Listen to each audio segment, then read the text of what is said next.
Sochingiz rangi o'zingizga umuman tushmabdi degan qizlar mushukchaga o'xshab qolibsiz deb aytishdi. Yaxshiyam kuchukchaga o'xshatmadinglar, mayli. Lekin sizlarga yangi olgan narsalarimni ko'rsataman. Sochim rangi o'zimga yoqdi. Oq sochlarim bilan aralashib. Bugun Zifirka magaziniga borib, o'zimga rosa ham chiroyli looklar tanlab oldim. Mana bunaqa paltolar ham bor ekan. Qaysi biri yarashdi, qaysini oldim deb o'ylaysizlar? Menga oqi juda ham yoqdi. Magazinda yo'q narsani o'zi yo'q. Birinchi etajda kiyimlar, ikkinchi etajda parfyumeriya bilan pijamkalar bor ekan, ichki kiyimlar bor ekan. Sizlarga ham alohida video oldim.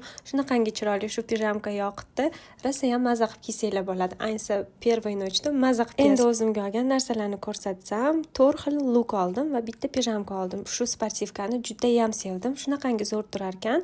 XS, S, M razmerga tushadi. Juda ham zo'r ekan. Ichidan ba'zi va oq kofta yoki mendagi body qora mayka kiysanglar ham bo'ladi. Buni kiyib har xil joylarga borib sochlarimni chiroyli qilib bo'yatib. Shunaqangi amerikanka ham oldim. Buni klassik shim bilan ham, jinsilar bilan ham zo'r turadi. Van Lafim. Mana shu pijamka bunda ko'k rangi ham bor edi. Sizlarga qaysi biri ko'proq yoqdi?